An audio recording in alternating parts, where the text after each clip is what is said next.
À Lutzwiller, élus et habitants se mobilisent pour préserver la biodiversité. Après les études réalisées par le Parc naturel des Vosges du Nord, ils ont décidé de créer un conseil local de la biodiversité. Le but, identifier et préserver la faune et la flore de la commune. La ville de Sarreguemines va procéder à la révision de son plan local d'urbanisme, ou PLU. Dans ce cadre-là, un atelier participatif sur le thème des besoins en logement s'est déroulé. La participation était plus faible qu'escompté, mais les discussions ont permis d'aborder de nombreux sujets, comme le nombre important de logements vacants ou la rénovation des passoires thermiques. Événement œcuménique à l'église protestante de Sarreguemines, de nombreuses personnes ont pris part à une journée spéciale destinée à mettre en avant les missions de l'aumônier, assurée notamment à Sarreguemines par le pasteur Conrad Mort. Ce dernier se rend dans les EHPAD et dans les établissements des hôpitaux de Sarreguemines pour s'entretenir avec les patients et les résidents qui le souhaitent. Attention, ne confondons pas Robert Schuman avec Robert Schuman. Samedi soir à Sarralbe, ce n'est pas le travail de l'homme d'État français qui a été mis en valeur, mais celui de son homonyme, compositeur et pianiste allemand. C'est Eric Müller qui était au clavier et qui a fait revivre la carrière et les œuvres écrites par le compositeur. La tradition est respectée. Cette année encore, les amis du Phaseboub ont sorti leur journal satirique qui égratigne les élus en période de carnaval. Au fur et à mesure des pages, les lecteurs redécouvrent, avec le parti pris de la dérision, les événements et notamment les couacs qui ont marqué l'année écoulée. Au menu, les bornes d'apport volontaire ou les querelles qui ont éclaté dans les différentes intercos, à la casque comme à la CCPB. Nous aurons aussi l'occasion de vous présenter la dernière interview réalisée par Camille Henriot avec un des principaux élus de l'arrondissement. Aujourd'hui, c'est le président de la Casque qui s'y colle. Roland Roth aura l'occasion de s'exprimer sur les nombreux domaines qui relèvent de la compétence de la communauté d'agglomération Sarreguemines-Confluence. Mais avant tout, et parce que c'est l'actualité politique française du moment, évoquant le mouvement de contestation qui mobilise le monde agricole, hier, le Premier ministre Gabriel Attal a fait de nouvelles annonces pour tenter d'apaiser le climat avec les agriculteurs. Mais plus que des paroles, ces derniers attendent maintenant des actions concrètes de la part du gouvernement. Pour faire entendre leurs revendications, ce matin, les agriculteurs du Pays de Bitche et alentour organisent un barrage filtrant au rond-point de Veulflin-les-Sarreguemines. Sur place, on retrouve nos reporters Marie-Morgane Pires et Camille Henriot. Alors Camille, que se passe-t-il concrètement ? Alors ils sont rassemblés ici au rond-point de Veulflin-les-Sarreguemines, juste à l'entrée de la voie verte. Ils sont une vingtaine d'agriculteurs présents sur l'appel des jeunes agriculteurs du Pays de Bitche et de la FDSEA. L'objectif aujourd'hui, c'est de mener une nouvelle opération coup de poing en distribuant des tracts aux deux extrémités du rond-point. Et ils ont commencé dès 11h30 à faire cette distribution et ça va se poursuivre aussi en début d'après-midi. C'est un rappel aussi sur leurs principales revendications. Ici, juste à côté de moi, vous voyez le tract distribué notamment par la FDSEA. Il y en a un autre aussi pour les jeunes agriculteurs du Pays de Bitche qui rappelle l'ensemble de leurs revendications et pour faire alerter sur leur situation de manière générale. Ils sont arrivés, comme dit, ce matin. Ça va se poursuivre tout au long en début d'après-midi. Et on a justement un agriculteur à côté de nous qui va nous expliquer un petit peu plus comment cette opération-là s'est organisée. C'est Alexandre Kirsch, donc le président des jeunes agriculteurs du Pays de Bitche. Bonjour. Bonjour. Merci de nous accorder cette interview pour Mosaïque Cristal. Quel est l'objectif de votre mobilisation aujourd'hui ? Donc aujourd'hui, l'objectif, c'est de faire une manifestation positive. Donc le but, c'était donc de bloquer les 4 entrées du rond-point. Donc le but, c'est vraiment de distribuer des tracts aux gens pour aussi leur parler un peu du métier et vraiment faire une action positive, pas toujours avec du fumier, avec des pneus, bloquer les routes, bloquer les autoroutes, bloquer les ronds-points. Là, vraiment, on a fait juste des petits barrages filtrants, ils sont à peine bloqués quelques secondes. Et donc voilà, le but, c'est encore aussi de soutenir nos paysans mosellans qui sont partis à Paris, de leur montrer qu'ici, on continue aussi à agir. Donc une nouvelle mobilisation ici au niveau local aujourd'hui et qui va se poursuivre en début d'après-midi. Comment ça s'organise finalement tout ça aujourd'hui ? J'ai entendu dire qu'il y avait aussi des contrôles de certains camions pour vérifier l'origine des produits, c'est ça ? Par exemple, l'organisation d'aujourd'hui, donc on se met en relation donc avec le président de la FDSEA, M. Barléon. Donc là, il faut mobiliser un maximum de personnes tout en ménageant aussi l'effectif parce que la semaine, elle est longue. Elle a été longue la semaine précédente. Il faut faire attention à la gestion d'effectifs. On a encore notre métier à côté, on a notre vie aussi. Et la deuxième question, c'était, pour les camions, on pensait aujourd'hui encore bloquer quelques camions réfrigérés.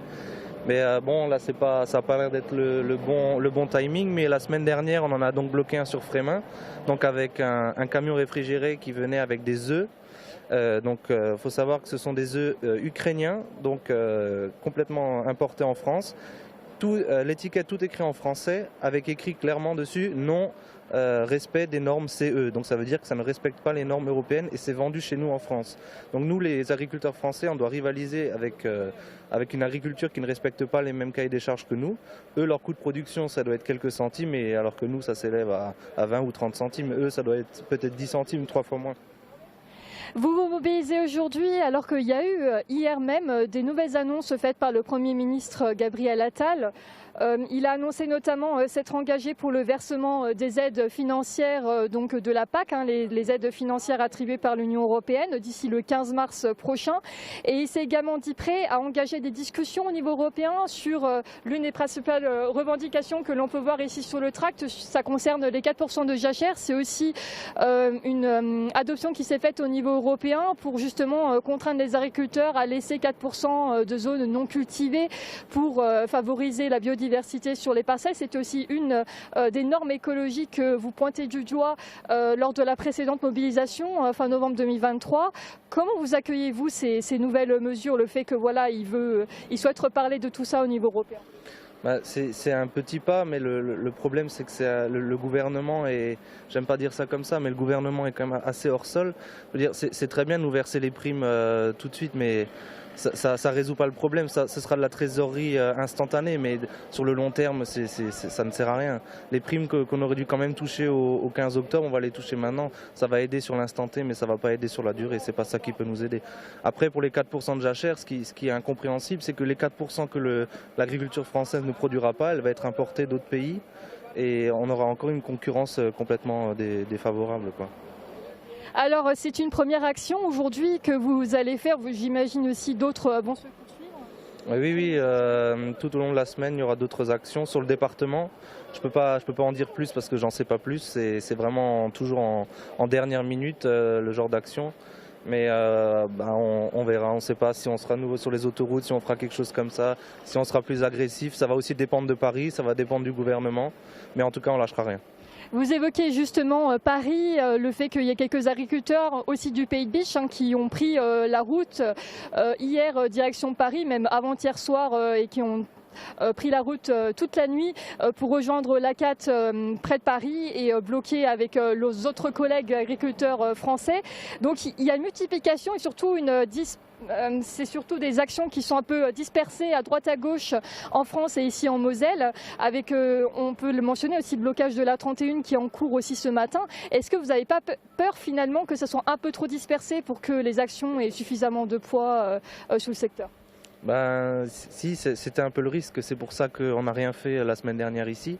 On s'est concentré sur Frémin pour avoir toujours une cinquantaine de personnes présentes parce que c'est très compliqué de monopoliser les gens. On a un métier, on peut pas toujours. Nous, on a passé 2 jours à dormir sur place. Enfin, il faut prévoir le boulot à la maison. Il faut trouver de la main d'œuvre. Heureusement qu'on a nos retraités encore à la maison. D'ailleurs, on pense à eux parce qu'ils ont toujours cette histoire de retraite. Mon père, il a fait 42 ans de carrière et aujourd'hui, il touche 800 €. C'est quand même pas normal. Aujourd'hui, la retraite, ça sera bientôt autant que le RSA. Mais effectivement, le but, c'est de vraiment gérer l'effectif, de vraiment se localiser sur un seul point. C'est pour ça qu'ici, on est beach. Et encore la FDSEA de Sarreguemines, c'est pour avoir quand même un peu de monde, pour bloquer les ronds-points, pour s'occuper du feu, pour faire des interviews. C'est toujours compliqué, mais on y arrive en tout cas. Je vous remercie, Monsieur Kirsch, pour toutes ces précisions et pour nous avoir accordé cette interview. Donc la mobilisation ici va se poursuivre en début d'après-midi jusqu'à 15 h et ensuite une rencontre avec le député Vincent Settlinger est prévue à 15 h. On suivra ça bien sûr sur notre antenne à Mosaïque Cristal. Merci beaucoup Camille pour toutes ces informations et à Marie-Morgane qui t'accompagnait pour le cadrage. On ne manquera pas de suivre les prochains épisodes de cette crise du monde agricole. Pour l'heure, direction Lutzwiller pour parler environnement. La municipalité et certains de ses habitants ont à cœur de préserver la faune et la flore de leur village. Après des études réalisées par le Parc naturel régional des Vosges du Nord, ils ont décidé de créer un conseil local de la biodiversité. Cette instance s'est réunie pour la première fois samedi à la salle communale. Emilia Zell était sur place. Une douzaine d'habitants de Lutzwiller, soucieux de l'environnement de leur commune, ont participé à la toute première réunion du Conseil local de la biodiversité samedi matin. Ce collectif vient d'être créé par la municipalité en association avec le parc naturel régional des Vosges du Nord. Ouvert à tous les habitants, il concentre son intérêt sur la biodiversité du village.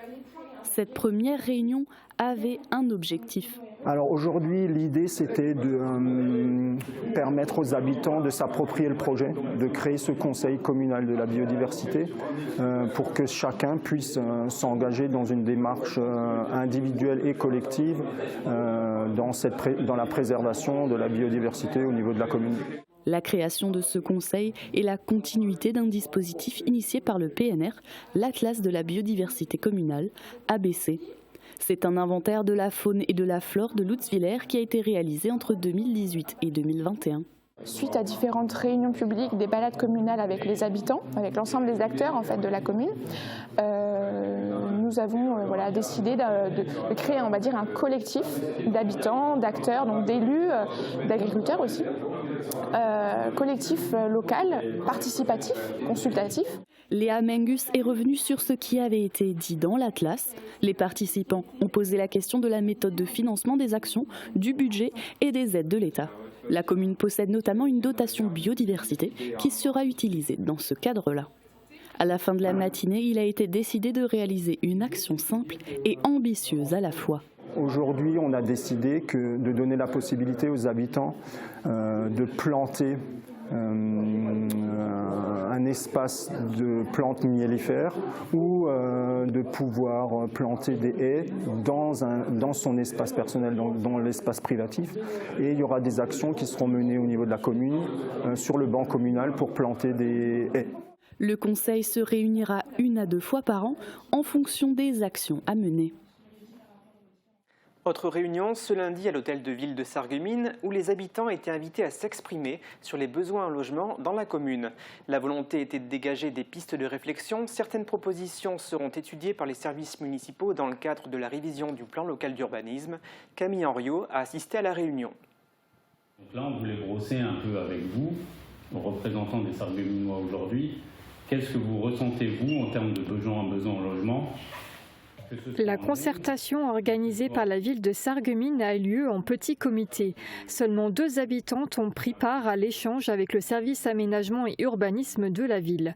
Malgré tout, les 2 participantes ont abordé des thèmes sources d'inquiétude pour de nombreux Sarregueminois, notamment l'accès au logement pour les seniors. Elles ont également alerté sur la rénovation des passoires thermiques, ces logements qui consomment trop d'énergie à cause d'une mauvaise isolation de l'habitat. Des dispositifs d'aide financière existe aujourd'hui pour aider les propriétaires à réaliser ces travaux. La CASC a prévu une opération qui s'appelle OPA. Donc ça concerne toute l'agglomération. Et ensuite, donc, il donne des subventions aux propriétaires pour la rénovation des logements. La ville abonde avec une opération qui s'appelle OPA-RU. Donc pour toute la zone Action Cœur de Ville. Autre thème abordé, la question épineuse des logements vacants. En 2020, la ville compte plus de 1600 logements vacants, un chiffre à relativiser selon le service aménagement et urbanisme. Certains logements sont dits vacants, mais en fait, ce ne sont pas des logements. Ils sont, par exemple, au centre-ville, rattachés à des commerces, etc. Et donc, en tant que tels, sont soit c'est le commerçant qui habite, soit ils sont vides, soit ils servent de remise au magasin. Quelques pistes de réflexion sont ressorties de ces échanges, comme la création d'un foyer de jeunes travailleurs. Mais le gros projet porté actuellement par la ville de Sarreguemines reste l'aménagement de l'ancien site des faïenceries. Sur ce périmètre, près de 450 à 600 logements doivent voir le jour d'ici ces prochaines années. Les habitants de Sarreguemines peuvent s'exprimer sur ce projet par voie électronique jusqu'au 17 février. On reste à Sarreguemines pour évoquer un moment riche en émotions qui s'est déroulé à l'église protestante. Ce dimanche matin, de nombreuses personnes étaient réunies à l'occasion d'un événement œcuménique destiné à mieux faire connaître la fonction d'aumônier. Reportage. Bien évidemment, il connaît tout le monde. Pendant 12 ans, le pasteur Konrad Mohr a célébré le culte en l'église protestante de Sarreguemines. C'est donc avec émotion qu'il retrouvait ce lieu de dévotion, lui qui occupe depuis 5 ans la fonction d'aumônier dans les hôpitaux de Sarreguemines et au sein des EHPAD de Sarreguemines, Beach et Ambar. Mais au fait, en quoi consiste le rôle d'un aumônier ? À la demande d'une personne ou de sa famille, je me rends soit à l'hôpital et aussi dans les EHPAD pour rendre visite, pour écouter la personne, pour parler et l'accompagner, et parfois même pour célébrer la Sainte Seine en chambre et bien sûr dans les EHPAD. Et cela auprès de chaque personne qui le souhaite, peu importe si elle croit en Dieu ou pas. Pour faire connaître les missions de l'aumônier et les établissements dans lesquels il intervient, une exposition est visible dans l'église protestante de Sarreguemines. Les personnes qui participaient dimanche matin à la journée annuelle de l'aumônerie, organisée par la paroisse protestante de Sarreguemines, avaient la possibilité de découvrir les différents panneaux après le culte. Un rendez-vous à présent de nature à combler les mélomanes. Le pianiste Eric Müller a donné un nouveau récital dans sa ville de résidence, Sarralbe. Il s'est plongé dans l'univers du compositeur allemand Robert Schumann et a joué 4 de ses pièces au public. Voyage au cœur de la période romantique avec Thibaut Desmerlet.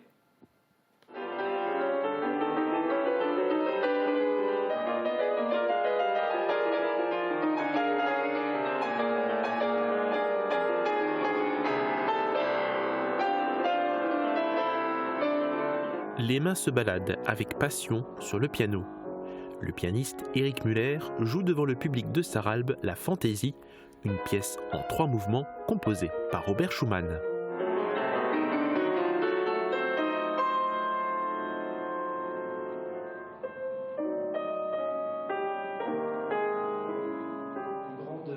Son récital se consacre exclusivement sur le compositeur allemand, une grande figure de la période romantique. Eric Müller a proposé 4 pièces avec notamment les études symphoniques. Il a fait voyager son audience à travers un florilège d'émotions.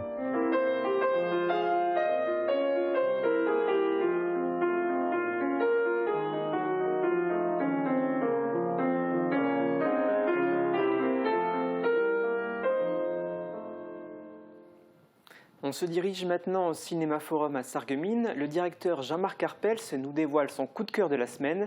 Il s'agit du film Un coup de dé, réalisé par Yvan Attal. On l'écoute. Alors c'est un film cette semaine qui est déjà à l'affiche, qui s'appelle Un coup de dé. C'est un polar français réalisé par Yvan Attal et servi par un superbe quatuor d'acteurs, Yvan Attal lui-même, à la fois aux manettes et en tant qu'acteur. Ensuite, Guillaume Canet, Marie-Josée Cros, Maïwen. C'est vrai que c'est des genres polars français qui sont un peu moins souvent à l'affiche. Et là, donc, on se trouve... c'est une vraie histoire d'amitié entre les personnages interprétés à la fois par Yvan Attal et Guillaume Canet. Et l'un doit tout à l'autre. Et malheureusement, cette belle amitié va se retrouver grippée au fur et à mesure par des événements extérieurs. C'est également tourné dans de très très jolis décors, Côte d'Azur, très belle villa. Donc, mais c'est un thriller avant tout, haletant, pesant, et au fur et à mesure de l'avancée du film, de plus en plus pesant. Donc à découvrir en salle. Leur truc à eux, c'est la comédie. Cette année encore, les amis du Fazboob s'amusent des vicissitudes de la vie politique locale. Les élus du secteur ne sont en effet pas épargnés dans l'édition 2024 du journal satirique qui vient de sortir dans les kiosques. Mosaïque Cristal s'est procuré l'un des 3000 exemplaires. Passage en revue des différentes pages avec Marie-Morgane Pires. Marc Zingraff et Roland Roth en prennent pour leur grade dès la première de couverture. Évidemment, les bénévoles du Fazboob allaient évoquer la gestion des déchets dans leur journal satirique. C'est même le dossier 2024, nommé le couac des bornes jaunes. Autre sujet et autre couac mentionné, les travaux du centre-ville de Sarreguemines. Les amis du Fazboob donnent même un carton rouge à l'équipe municipale. À Sarreguemines, c'est pire qu'au Texas. L'équipe épingle aussi la ville sur le contrôle du stationnement confié à un prestataire privé. Aucun sujet n'échappe aux rédacteurs du Fazboob. Ils ont suivi avec attention ce qu'ils ont nommé la guerre des chefs entre Marc Zingraff et Roland Roth à la présidence de la Casque. 20 000 € pour du pipeau. Le passage de la flamme olympique en 2024 à Sarreguemines et dans le Pays de Beach est également critiqué. On reste du côté de Beach, c'est le coût du nouveau stand de tir qui fait débat. Les élus régionaux ont aussi droit à leur page, bien qu'ils soient considérés comme étant aux abonnés absents. Le député Vincent Sétlinger n'est pas oublié par la revue, et il faut souligner que les commentaires le concernant sont beaucoup plus sympathiques. Les amis du Phasebube le félicitent même. Il aurait pu figurer dans leur rubrique tableau d'honneur aux côtés du champion Yann Schrub ou encore de Jacqueline, maître couturière qui a œuvré pour la société carnavalesque de Sarreguemines. Pour découvrir l'intégralité du contenu du Phasebube édition 2024, rendez-vous dans les kiosques de la ville. Il figure en bonne place dans ce journal satirique, Roland Roth. Vous aurez l'occasion d'écouter le président de la Casque tout de suite après la météo. La rénovation de vos façades avec Moder Habitat allie esthétique et une résistance garantie à toutes les intempéries.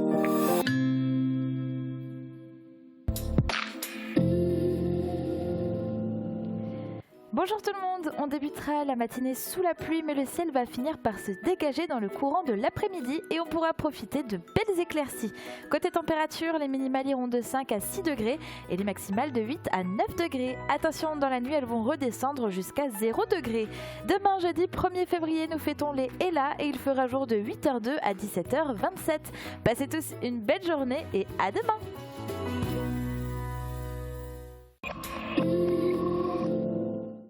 La culture s'invite au Pays de Beach. Rendez-vous samedi 3 février pour la folle histoire du couple. Que ce soit dans le futur ou à la préhistoire, être en couple n'a jamais été simple. Réservez votre place au siège de la communauté de communes du Pays de Beach ou en ligne sur ticket-régional.fr.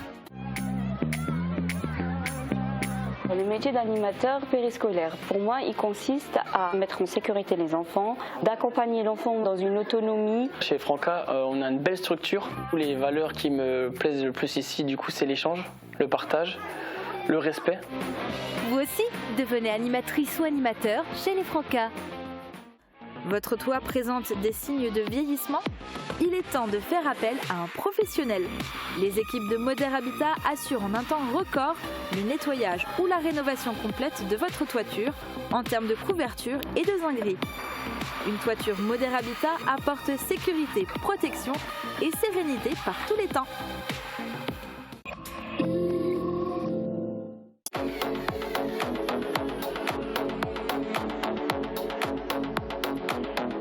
Entrez avec moi dans le cadre cette semaine. Je suis accompagnée d'un auteur, chanteur, compositeur iconique de notre région et d'outre-frontière.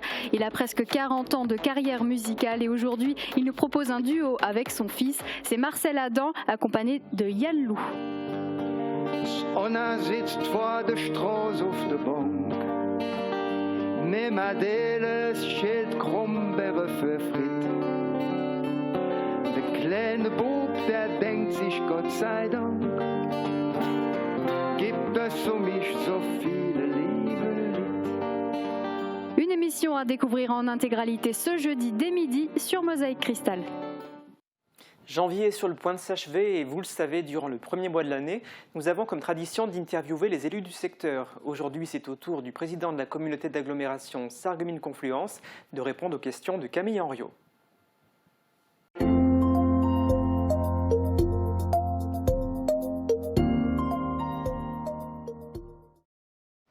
Bonjour Roland Roth. Bonjour. Merci de nous accueillir ici à la médiathèque de Sarreguemines. Pourquoi avoir choisi spécifiquement ce lieu pour cette interview de début d'année ? Parce que c'est un endroit emblématique de la ville de Sarreguemines, géré par la communauté d'agglomération. On est dans un milieu de culture et bon, j'aime bien pouvoir profiter un peu du quotidien de nos concitoyens. La Casque, la communauté d'agglomération Sarreguemines-Confluence, a effectivement de nombreuses compétences, notamment la médiathèque ici à Sarreguemines que vous gérez, mais aussi au niveau du développement économique. Et en 2023, le projet qui a marqué tous les esprits, c'est le projet d'implantation Holosolis, donc cette méga usine de panneaux photovoltaïques qui doit voir le jour prochainement. Comment la Casque soutient-elle ce projet d'implantation de cette méga usine ? Comme vous l'avez dit, effectivement, le grand projet de l'année 2023, c'était le projet Holosolis. La communauté d'agglomération est un excellent levier d'aménagement du territoire, notamment en matière de développement économique. Et en 2023, je crois qu'on a eu une nouvelle fois la preuve de son efficacité. Alors, Holosolis est un projet de grande importance, de grande taille également, qui nous permettra, et ce sera 2 fois en l'espace de 25 ans, donc sur une période relativement courte, de provoquer une nouvelle dynamique économique à l'image de ce qui s'est fait dans les années 90 avec la Smart. Donc ce projet qui finalement a été choisi par notre assemblée d'élus entre 9 propositions, je tiens à le préciser, ce qui est une situation assez rare. Donc ce projet a fait l'unanimité au sein de l'Assemblée pour de nombreuses raisons, parce que nous estimions que c'était le meilleur projet sur ce site et le meilleur projet aussi pour la proximité de la population. Donc aujourd'hui, l'ensemble de la population, quasiment, après la période de concertation qui a déjà eu lieu, l'ensemble de la population connaît le projet, sauf exception peut-être, et on a le sentiment qu'il est adopté. Il est adopté par la population et c'est ce que nous recherchions. Alors, comment ça se passe actuellement, puisque là on était en période d'annonce, donc c'était au mois de mai dernier. Aujourd'hui on est en plein travail de soutien, puisque bon, c'est avant tout eux qui ont un travail énorme à faire, mais c'est aussi à nous de les accompagner. Alors comment peut-on les accompagner? De plusieurs manières, et la première, celle qui est la plus urgente peut-être, elle se déroule actuellement, c'est la préparation des dossiers de demande d'autorisation. Alors il y a 2 demandes importantes qui doivent être faites très rapidement, et c'est prévu pour le mois de mars. Enfin, d'ici le mois de mars, je pense que les 2 dossiers seront prêts. Le premier, c'est la demande de permis de construire. Et le second, c'est l'autorisation environnementale, donc ce qu'on appelle l'ICPE. Ces 2 dossiers devraient être prêts au mois de mars. Commencera alors une période de procédure, puisque bon, il faudra une enquête publique, il y a un certain nombre de contraintes qui font que cela va durer quelques mois, et nous arriverons probablement à un démarrage des travaux à la fin de l'année, peut-être au tout début de l'année prochaine, tout dépend de l'évolution du dossier. Ça, c'est la partie administrative. À côté de cela, nous avons un rôle à jouer en matière d'équipement, puisque cette unité aura besoin d'eau. Donc l'approvisionnement en eau devra être assuré. Ce sera le rôle de la communauté d'agglomération, puisque bon, nous nous sommes engagés à régler ce problème. Cette unité a besoin d'électricité également, donc même chose, il faut que très rapidement on leur apporte la puissance électrique qui est nécessaire à leur fabrication. Et ensuite, il y aura également et probablement un certain nombre de travaux de modification à faire sur le terrain, au niveau des voies d'accès, éventuellement donc des déplacements à faire, mais cela dépendra je dirais du plan final définitivement adopté. Nous ne pouvons pas engager ces travaux-là dans l'immédiat puisque le projet n'est pas définitivement arrêté. Donc voilà le rôle d'accompagnement de la CASC par rapport à ce projet. Alors tout ça est en cours d'évolution et c'est vrai que parallèlement à ce projet, on a appris que d'autres usines de panneaux photovoltaïques, à peu près équivalentes, en tout cas similaires à ce projet en cours d'évolution, comme le groupe suisse Meyer Burger, souhaitent malheureusement délocaliser leur production vers les États-Unis, puisque en cause, selon la direction, c'est le manque de rentabilité actuellement en Europe, c'est ce qu'ils affirment.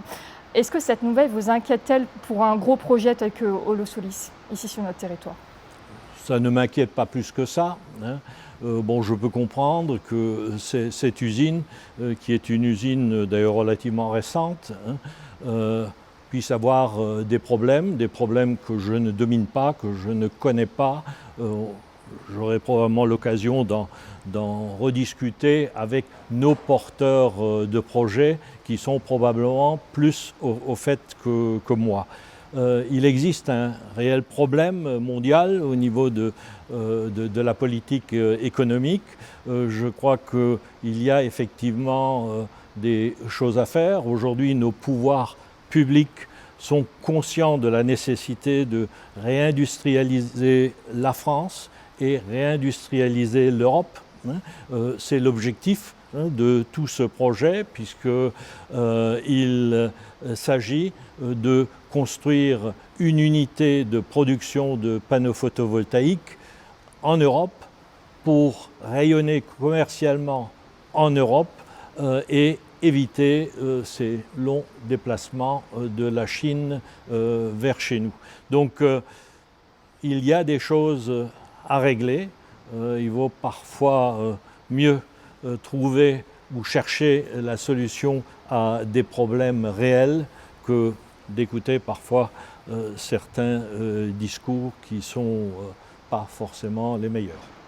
Parlons justement de réindustrialisation ici sur notre territoire de la Casque.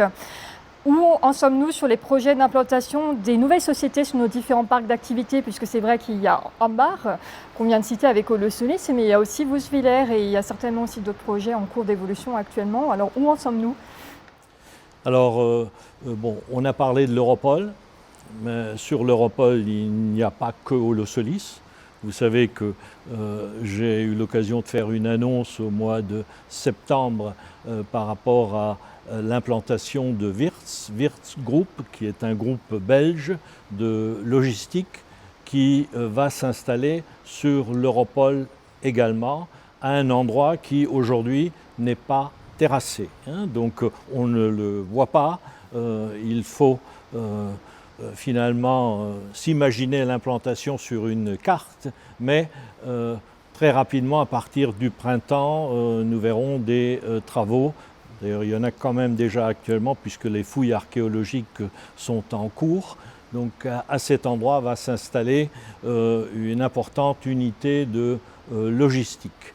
Donc cette annonce-là est réelle. Donc nous travaillons sur ce projet en parallèle de celui d'Holosolis. Et pour l'Europol, c'est déjà, je dirais, très bien. Surtout que je crois qu'il vaut mieux l'évoquer. Nous arrivons tout doucement à la fin de notre réserve au niveau foncier. Donc, une fois que Wirtz sera installé, il ne restera plus de surface,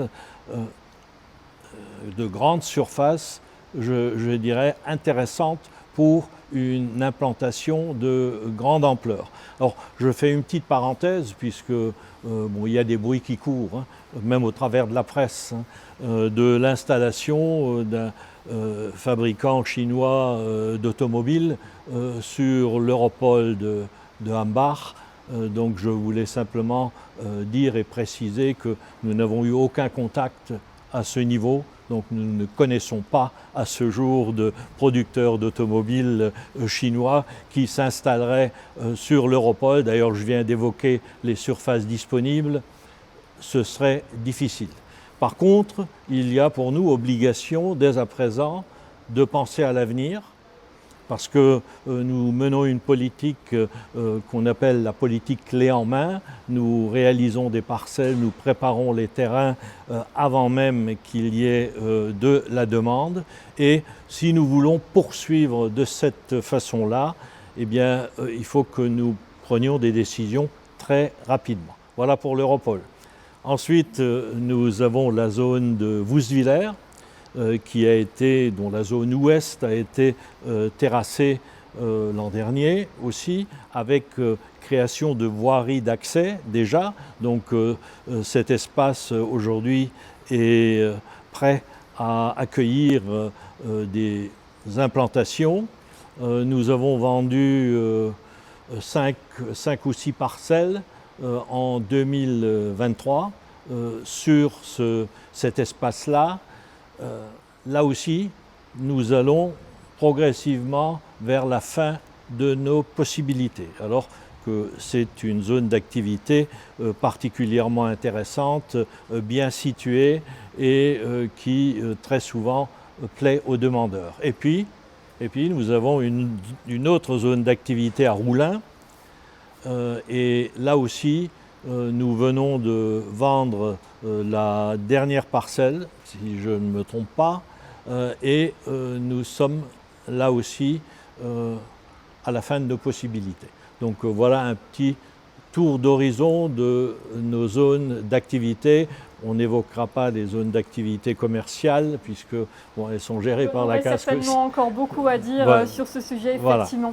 Voilà. Pour accompagner l'implantation de ces nouvelles sociétés veut dire aussi effectivement plus de monde ici dans notre région qui sont accueillis. Comment allez-vous favoriser les offres de mobilité alternatives sur notre territoire? Il y a eu plusieurs projets en 2023. Comment allez-vous poursuivre ces actions en 2024? Voilà, bon, la communauté d'Aglo, en dehors de ces nouveaux projets, travaille depuis longtemps déjà à cette problématique de mobilité alternative. Je fais un petit rappel, nous avons aujourd'hui 250 km de pistes cyclables qui sont réalisées sur notre territoire, souvent des pistes en site propre, c'est-à-dire sans circulation automobile, qui assure une sécurité totale à ce niveau-là. Donc il y a beaucoup de choses qui sont déjà en place. Mais nous allons plus loin en matière de pistes cyclables. Par exemple, sur 2024, 2 nouveaux tronçons sont prévus. Le premier, c'est entre Lixin-les-Roulins et Grosse-Blie. C'est un tronçon que nous voulons réaliser depuis bien longtemps déjà, mais qui s'est heurté à une problématique foncière. Bon, il suffit qu'un propriétaire, à un moment, ne joue pas le jeu pour arrêter le projet sur une certaine durée. Et puis, nous avons la liaison entre Ernest-Villers et Putelange, qui se réalisera également. En parallèle, nous sommes très attentifs à ce qui se passe au niveau du rail, puisque la ligne Sarreguemines Beach ne fonctionne plus, mais la voie reste toujours praticable. Bon, elle nécessiterait un entretien, mais elle existe toujours et nous avons le souci permanent de la préserver pour pouvoir à un moment réouvrir cette ligne dans des conditions qui restent à définir. Autre interrogation que nous avions, j'ai eu une réponse hier, donc c'est quelque chose de très récent. Vous savez, et je reviens à l'Europol, que cette zone d'activité est desservie par le rail.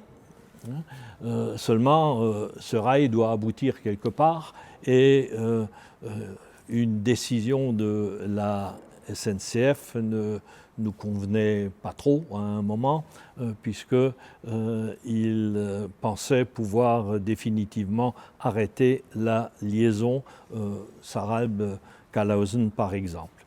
Je viens d'avoir donc confirmation hier que cette décision va être repoussé. Entre-temps, sur ce même tronçon, il y aura une expérimentation d'un véhicule sur rail particulier dont il a déjà été question dans la presse notamment. Après cette phase d'expérimentation, la réflexion sera remise sur la table.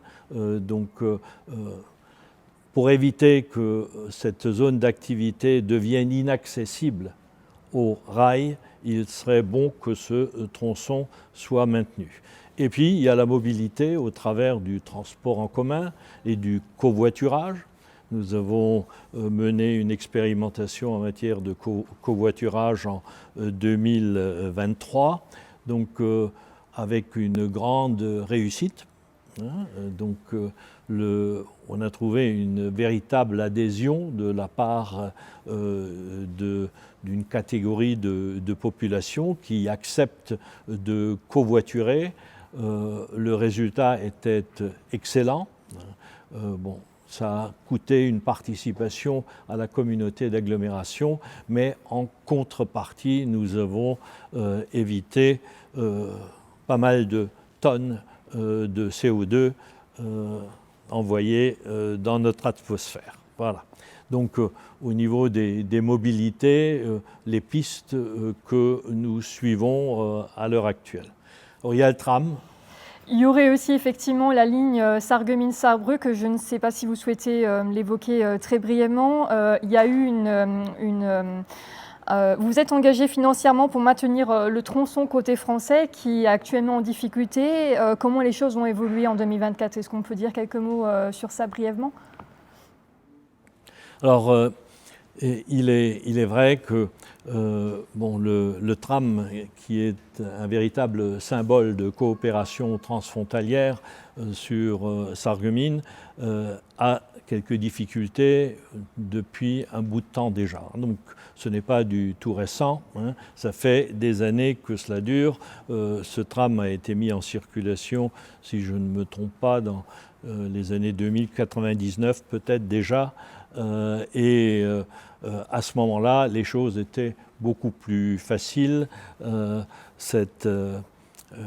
Ce tram circulait sur la base d'une petite convention qui avait été faite entre la ville de Sarreguemines et la ville de Sarrebruck. Aujourd'hui, les choses sont très différentes puisque les coûts de cette ligne ont augmenté de telle manière que ça devient insupportable à la Saarbahn, puisque ce sont les Allemands qui sont gestionnaires de ce tram. Et il fallait trouver une solution. Là, nous sommes dans une solution provisoire, celle que vous évoquiez, puisque la CASC a décidé, il n'y a pas trop longtemps, lors de la dernière séance, de participer financièrement à hauteur de 65 000 € par an au fonctionnement de ce train-tram, comme la région le fait. Nous sommes donc deux partenaires français à collaborer avec les Allemands pour le portage financier de cette ligne. Pour l'instant, les choses se passent bien, mais il va falloir rapidement trouver une décision définitive. Nous sommes dans du transitoire. Le définitif ne doit pas tarder si nous voulons maintenir cette ligne, et ça me semble très important pour notre territoire. Au niveau du Bliss Park, c'est vrai que c'est aussi un gros projet porté par la CASC. Quelles sont les dernières avancées sur les travaux du Bliss Park ? Ça avance actuellement relativement bien.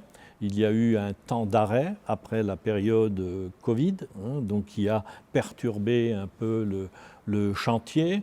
Je suis passé devant à l'instant, donc ça travaille, et les choses avancent. Donc je pense que d'ici la fin de l'année, ce projet devrait être terminé et il devrait pouvoir profiter donc à l'ensemble de ceux qui y sont intéressés. Je rappelle que ce gymnase était dans un premier temps et avant tout destiné au collège Fulrad, qui n'est pas doté de gymnase à l'heure actuelle, et du lycée professionnel qui est à côté. Donc ils sont à proximité immédiate. Ils pourront utiliser cet équipement au quotidien s'ils le souhaitent. Il faudra que le plan d'utilisation, le planning, soit défini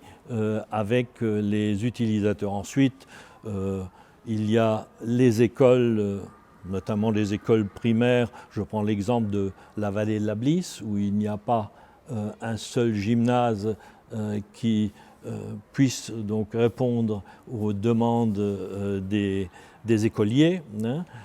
Donc là aussi, ils pourront accéder à ce gymnase-là. Et puis surtout, pour la ville de Sarreguemines, il était important d'avoir un gymnase de cette taille et un gymnase élaboré de telle manière qu'il puisse accueillir du public pour de grandes manifestations. Exemple, match de handball, match de basket particulier avec du public. Donc ça va pouvoir se faire dans ce Bliss Park. Donc un peu de patience encore. Je pense que d'ici la fin de l'année, ça devrait être bon. En 2023, la CASC a décidé de changer les règles pour le tri des déchets. Donc maintenant, on a deux sacs séparés avec aussi les bornes où on peut aller amener donc les emballages légers notamment et tout ce qui est carton. Cette mesure est en partie source de mécontentement auprès de la population. Comprenez-vous cette insatisfaction auprès de la population? J'aime bien en partie, hein, donc, puisque c'est effectivement cela. Alors, juste deux mots d'explication, parce que bon, il faut déjà que l'usager, et nous sommes tous usagers, hein, vous l'êtes, je le suis, hein, il faut déjà que l'usager comprenne le pourquoi de ce changement. Hein. Alors, quand on collecte les déchets aujourd'hui, on a un vrai besoin d'avoir donc une qualité de tri qui soit bonne. Ce n'était absolument pas le cas. Allez, je le dis comme ça, nous étions les champions du refus de tri. Ça signifie quoi, le refus de tri? C'est que une fois ces sacs oranges envoyés dans les centres de tri, eh bien, c'est à l'ouverture du sac qu'on constate ce qui est dedans. Et nous étions à des taux de refus qui dépassaient parfois les 50%. Ce qui signifie qu'un sac orange sur deux est rejeté. Hein? Donc, voilà. Ce qui coûte de l'argent, ce qui coûte très cher, et j'explique aussi pourquoi, parce que ces déchets-là sont envoyés dans un centre de tri. Ils sont refusés au centre de tri, ils doivent être rechargés dans ce centre et doivent être amenés ensuite à des endroits où ils sont traités de façon ultime, soit en décharge, soit en incinération. Donc vous pouvez vous imaginer qu'en matière de manutention et de transport, le coût double pratiquement par rapport au sac orange qui a le bon contenu. Donc, nous avons réfléchi, et c'est l'affaire des intercommunalités, hein, donc les 10 intercommunalités qui font partie du CIDEM. Le CIDEM ne s'occupe pas du ramassage, hein, je le précise. Donc, les intercommunalités ont réfléchi, chacune à leur niveau, de la manière de faire pour améliorer cette situation. Et dans notre assemblée, le choix s'est porté sur l'apport volontaire, à l'unanimité d'ailleurs. Hein. Je crois que tous les élus ont voté pour cette solution, qui a donc été mise en place avec les petits et parfois gros inconvénients que nous pouvons constater sur le terrain. Alors, nous en avons totalement conscience. Nous essayons de trouver des solutions à des problèmes de dépôt d'ordures qui se créent autour de ces conteneurs. D'ailleurs, parfois, et je dirais même souvent, des déchets qui n'ont absolument rien à voir avec ce conteneur. J'ai déjà vu moi-même des téléviseurs à côté ou des meubles à côté de ces conteneurs alors qu'ils n'ont absolument pas à y être. Donc là, nous sommes dans le domaine de l'incivilité. Maintenant, il y a aussi la problématique du remplissage de ces conteneurs parce que à certains endroits, ça se remplit très vite. Donc je comprends les gens qui viennent devant le conteneur, qui veulent déverser leurs déchets et qui n'y arrivent plus parce que c'est plein à craquer. C'est un problème compliqué parce que la vitesse de remplissage n'est pas toujours la même, suivant l'endroit, suivant le calendrier. Parce que on constate que autour des fêtes de Noël, par exemple, ou de Nouvel An, ça se remplit beaucoup plus rapidement. Et puis, il y a effectivement la problématique des personnes âgées qui ont souvent un peu de mal à se déplacer. Pour eux, je le dis encore une fois, il y a des solutions possibles. Il faut contacter la communauté d'agglomération qui essaiera avec ces personnes de trouver la solution la mieux adaptée. Ça se pratique déjà, donc il n'y a pas de raison que ça ne puisse pas se faire pour d'autres. Donc voilà, alors quelles sont les solutions? Nous les avons évoquées. Nous allons commencer par installer des sondes dans chaque conteneur, des sondes qui nous permettent à distance de constater quel est leur niveau de remplissage. S'ils sont remplis, eh bien, nous les mettons sur un ordre de service pour notre personnel qui va les vidanger. Si par contre ils ne sont remplis qu'au tiers, nous savons que nous avons une petite marge de manœuvre sur quelques jours avant d'aller les vider, ce qui n'est pas possible aujourd'hui. Aujourd'hui, on fait systématiquement un circuit que ces conteneurs soient vides ou pleins. Donc les sondes. Ensuite, comme il y a obligation de nettoyage autour de ces conteneurs, il faut bien que quelqu'un nettoie à un moment donné. Jusqu'ici, c'était les communes, et ce sont les communes d'ailleurs qui sont les mieux placées pour cela. Nous allons, au niveau de la communauté d'agglomération, probablement leur apporter une aide pour cet entretien, pour que ça se fasse plus fréquemment. La communication est nécessaire parce que nous avons le sentiment, et quand je discute avec certaines personnes, je me rends compte que les messages n'ont pas tous bien passé. Donc il va falloir reprendre ce travail pour que chacun sache exactement ce qu'il faut faire. Donc, il y a du travail à faire, mais nous le ferons. Très bien. Pour terminer cette interview, Roland Roth, je vous propose d'adresser un message à nos téléspectateurs pour cette nouvelle année 2024. Je pense qu'il faut adresser un message d'optimisme et de confiance en l'avenir à nos téléspectateurs, puisque les nouvelles ne sont pas toujours réjouissantes dans le monde, dans notre pays et parfois même sur notre territoire. Mais les élus sont là pour essayer d'améliorer la situation, les décisions qu'ils prennent et celles qui ont été prises récemment nous permettent, je crois, de voir l'avenir sous un angle d'espoir. Il y a beaucoup de projets qui sont en cours actuellement. Ces projets sont toujours destinés à améliorer le quotidien de nos concitoyens, alors que ce soit dans leur vie familiale, que ce soit au travail, que ce soit dans les déplacements ou alors tout simplement dans leurs loisirs.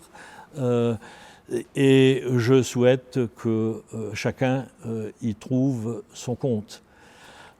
Je pense aussi que le plus important, on le dit souvent et c'est la vérité, c'est la santé, donc que chacun puisse se soigner ou se faire soigner dans les meilleures conditions, profiter de l'atmosphère familiale qui, au final, nous amène le bonheur que nous attendons tous. Voilà, bonne année à tous. Je vous remercie, Monsieur Roth, pour cette interview de début d'année. Merci à vous.